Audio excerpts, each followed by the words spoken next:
قال الله تبارك وتعالى في الكلام المجيد بعد أعوذ بالله من الشيطان الرجيم بسم الله الرحمن الرحيم.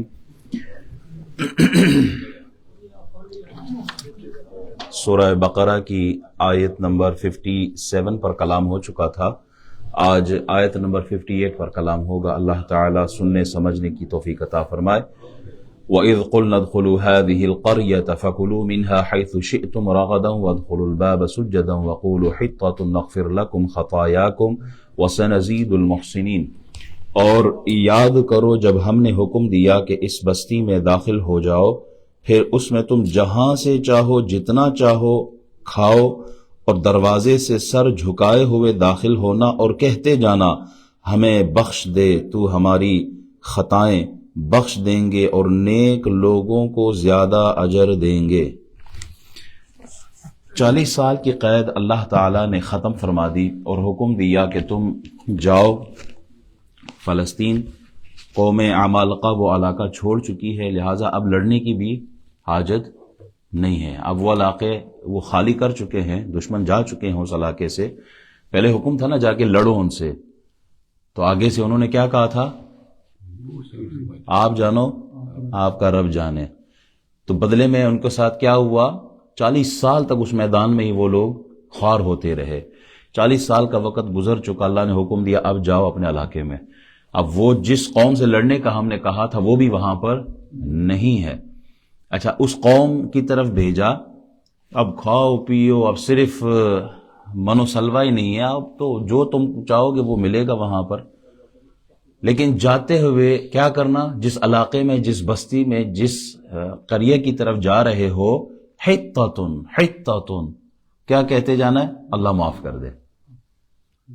سجدے میں، سجدے کی کیفیت ہو، جاؤ اللہ سے بخشش طلب کرو، معافیاں طلب کرو، اور اللہ تعالیٰ بڑا غفور ہے، بڑا رحیم ہے، وہ تو معاف کر دیتا. اچھا، یہ لوگ جب گئے، حکم تو تھا کہ سر سجدے میں رکھتے ہوئے جانا، اللہ سے معافیاں مانگتے جانا. انہوں نے کیا کیا؟ یہ اکڑتے ہوئے گئے. اتنے شر پسند تھے یہ لوگ. یہ کیا کرتے گئے؟ اکڑتے ہوئے گئے. بجائے سر سجدے میں رکھنے کے، یہ اپنے جو سرین ہے اس کے اوپر اس کو رگڑتے ہوئے جا رہے تھے. یعنی اتنی بڑی سرکشی. اللہ اکبر. چونکہ موسیٰ علیہ السلام، پہلے ہارون علیہ السلام کا انتقال ہوا، پھر موسیٰ علیہ السلام کا انتقال ہو چکا تھا. تو یہ قوم جا رہی تھی یوشع بن نون علیہ السلام، ان کی سربراہی میں وہ قیادت فرما رہے تھے. بجائے وہ حطۃ کہنے کے، حنطۃ سے انہوں نے یہ لفظ بدل دیا اور سجدہ بھی نہیں کیا، اکڑتے ہوئے گئے. جب اللہ کوئی نعمت دے کسی کو تو نعمت کے ملنے پر ہمیں کیا کرنا چاہیے؟ شکر ادا کرنا چاہیے، سر سجدے میں رکھنا چاہیے. اللہ تیرا لاکھ لاکھ شکر ہے، اس قابل نہیں ہیں ہم. لیکن انہوں نے کیا کیا؟ ناشکری کیے، تکبر کیا، غرور کیا، اکڑ گئے. تو ہوا کیا؟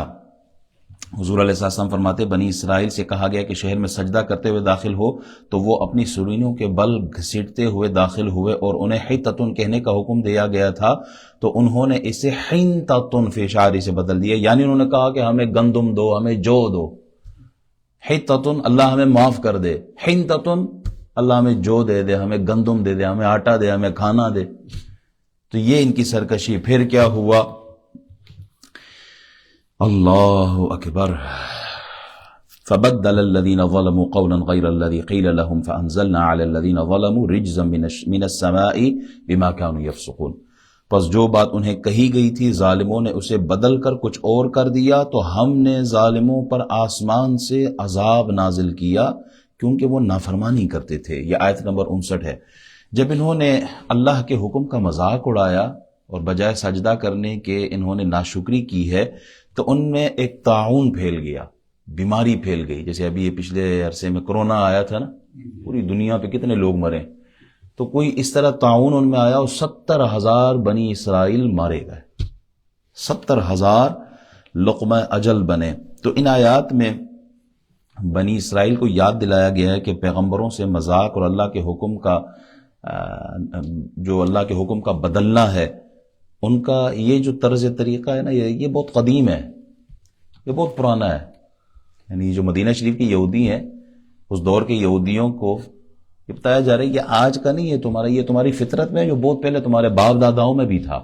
موسیٰ علیہ السلام کے زمانے میں جو یہودی تھے ان کا بھی یہی طور طریقہ تھا. تو اس میں کوئی تعجب والی بات نہیں ہے، کیونکہ کفار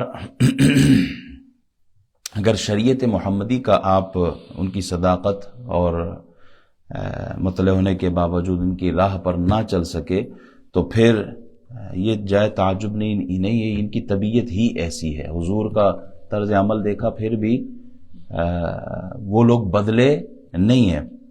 کفار جب علاقہ فتح کرتے تھے تو علاقے کو تباہ و برباد کر دیتے تھے، اور مسلمان سجدہ شکر ادا کرتے ہوئے عاجزی سے، انکساری سے اس علاقے میں داخل ہوتے تھے. فتح مکہ آپ دیکھیں نا، رسول اللہ صلی اللہ علیہ وسلم نے جب مکہ فتح کیا تو آپ علیہ الصلوۃ والسلام کے لیے آتا ہے کہ آپ کا سر مبارک کجاوے کی لکڑی سے لگتا تھا. اتنی عاجزی، اتنی انکساری، جبکہ اس طرف معاملہ کچھ اور ہے. آیت نمبر 60 میں اللہ ارشاد فرماتا ہے وَإِذِ اسْتَسْقَىٰ مُوسَىٰ لِقَوْمِهِ فَقُلْنَا اضْرِب بِّعَصَاكَ الْحَجْرَ فَانفَجَرَتْ مِنْهُ اثْنَتَا عَشْرَةَ عَيْنًا قَدْ عَلِمَ كُلُّ أُنَاسٍ مَّشْرَبَهُمْ كُلُوا وَاشْرَبُوا مِن رِّزْقِ اللَّهِ وَلَا تَعْثَوْا فِي الْأَرْضِ مُفْسِدِينَ. اور یاد کرو جب موسیٰ علیہ السلام نے اپنی قوم کے لیے پانی کی دعا مانگی تو ہم نے فرمایا اس چٹان پر اپنا عصا مارو تو اس چٹان سے 12 چشمے بہہ نکلے. ہر گروہ نے اپنا اپنا گھاٹ پہچان لیا. اللہ تعالیٰ کے رزق سے کھاؤ اور پیو اور زمین میں فساد نہ پھیلاتے رہو. میدان طے میں یہ بنی اسرائیل پیاس کی وجہ سے جب تڑپے تو انہوں نے موسیٰ علیہ السلام سے کہا کہ آپ اللہ سے ہمیں پانی لے کر دے دیں، آپ دعا کریں کہ اللہ تعالیٰ پانی دے. اللہ نے ارشاد فرمایا اے موسیٰ آپ اپنا عصا جو ہے نا، آپ اپنے عصا کو پتھر پہ مارے. تو موسیٰ علیہ السلام نے ایسے ہی کیا. حضرت ابن عباس فرماتے ہیں وہ جو پتھر تھا وہ چوکور تھا، 4 سائیڈ تھے اس کے، اور ہر سائیڈ میں 3 چشمے بہہ نکلے. 4 سائیڈ 3 چشمے بہہ نکلے تو کتنے بنے؟ 3 چوکے 12. ہر قبیلہ اپنا گھاٹ اپنا، کیونکہ وہ پانی آتا تھا انہوں نے گڑھے کھودے ہوئے تھے. 12 قبیلے تھے، 12 محلے تھے، ہر محلے کا اپنا اپنا پانی کا حصہ ان کا معلوم تھا، کیونکہ وہ جھگڑتے تھے. ایک ہی کیوں نہ، ایک اس لیے نہ تھا کہ وہ سارے اس پہ جھگڑ پڑتے، تو ہر ایک قبیلے کے لیے الگ الگ پانی کا چشمہ اللہ تعالیٰ نے جاری فرما دیا.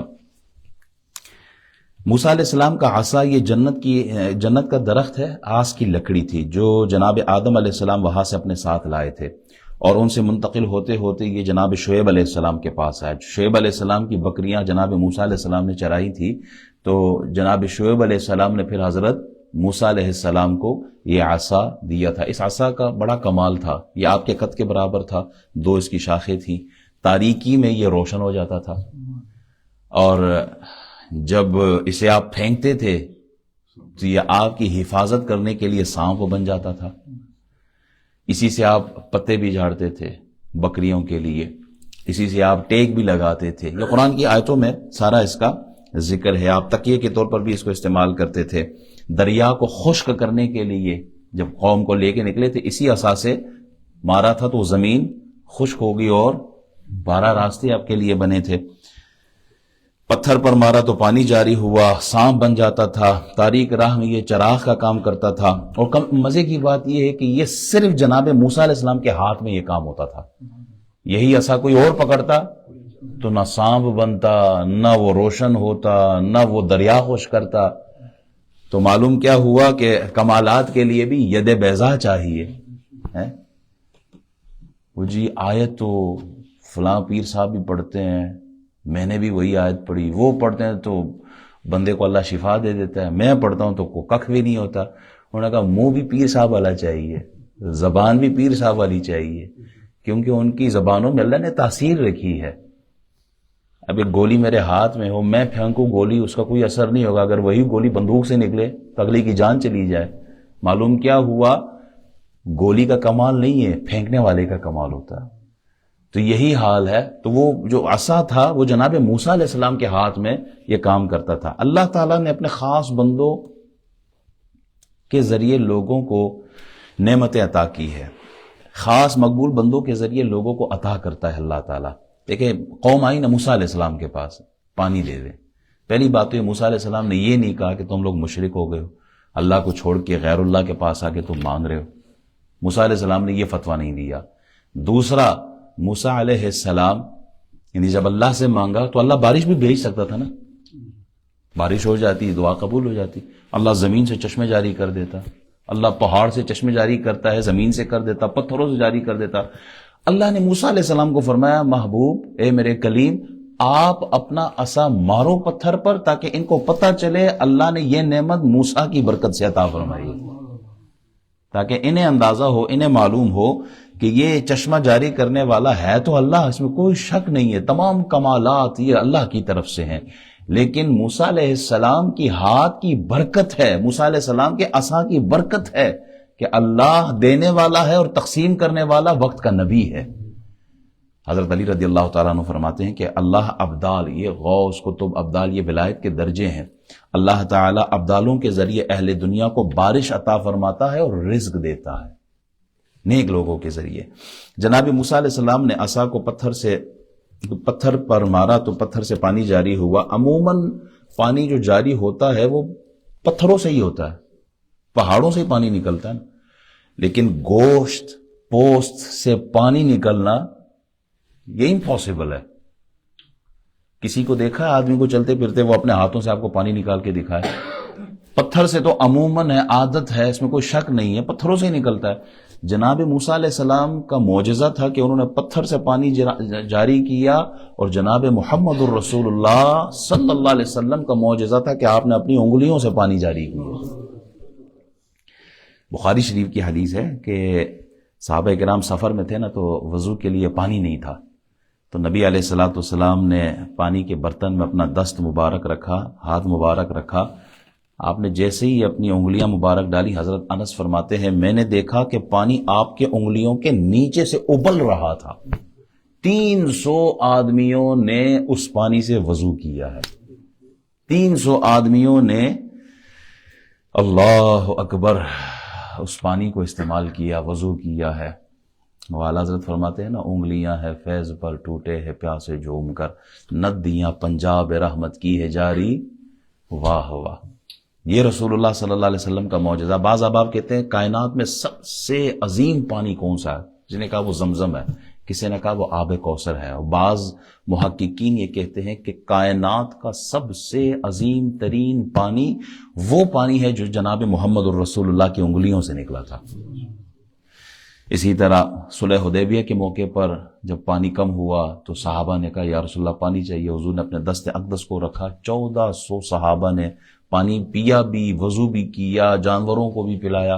تو بعد میں کسی نے پوچھا کہ کتنا پانی تھا, کتنے بندے تھے؟ کہا بندے تو 1400 تھے لیکن 1 لاکھ کے لیے بھی پانی کافی تھا. یہ ہے رسول اللہ صلی اللہ علیہ وسلم کا معجزہ. ایک اور حدیث ہے جسے خصائص کبریٰ میں پڑھا کہ رسول اللہ صلی اللہ علیہ وسلم ایک سفر پہ تھے, 70 صحابہ تقریباً آپ کے ساتھ تھے, تو پانی نہیں مل رہا, پانی ہے نہیں. تو حضور علیہ الصلوۃ والسلام نے 2 صحابہ کو, روایت میں لکھا ہے کہ وہ حضرت علی اور حضرت زبیر تھے, ان 2 کو بلایا, کہا فلاں جگہ پر فلاں مقام پر ایک عورت ہے اور اس کی نشانیاں بتائی, ساتھ میں بتایا اس کے وہ ایک اونٹ بھی ہے, اور اونٹ پہ 2 اس نے مشکیزیں رکھی ہیں, وہ ادھر لے گیا, اس کو بلاؤ ادھر.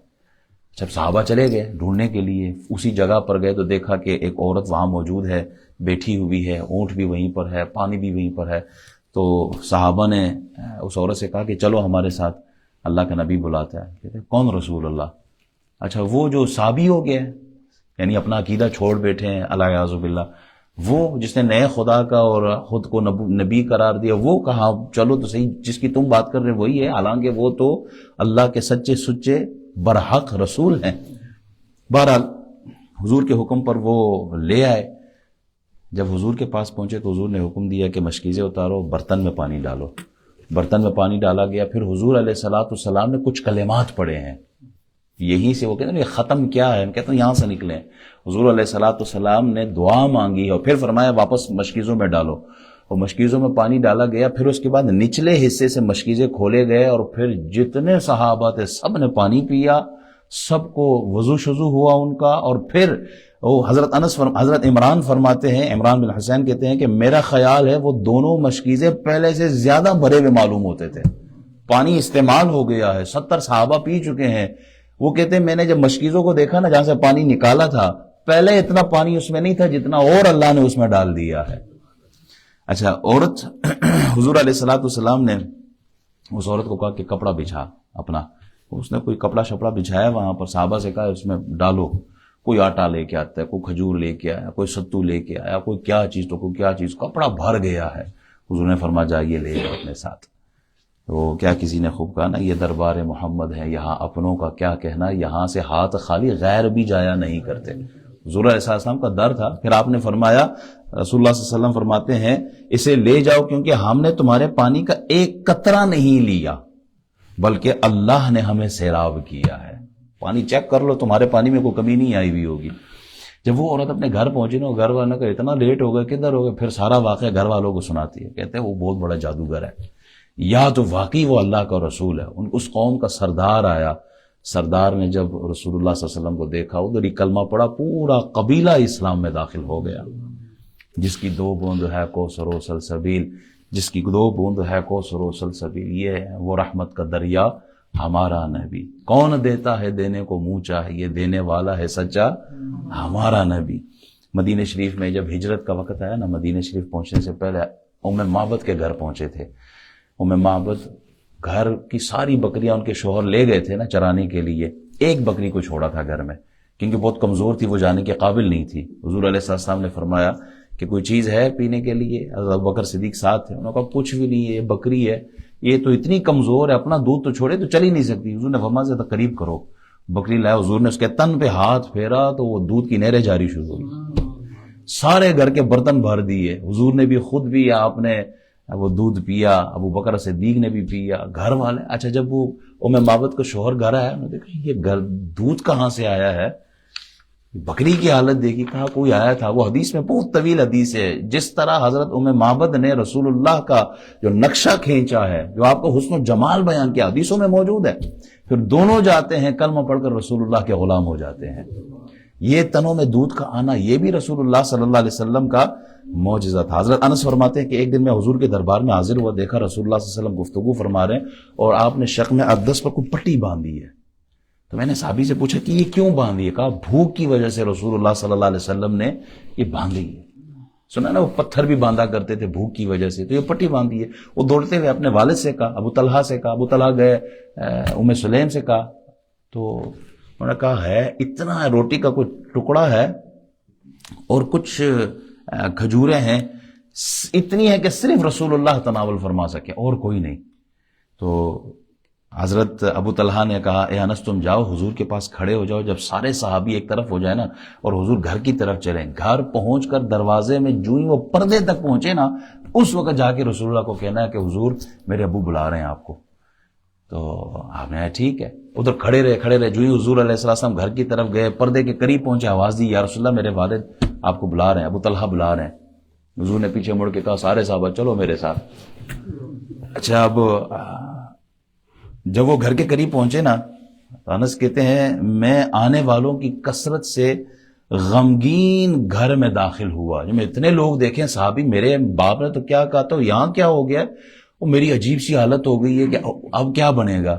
ایسے ہی ہے نا، گھر میں 4 مہمان زیادہ آ جائیں تو گھر والے بندہ بڑے سر کھجاتے ہوئے بیوی کے پاس جاتا ہے۔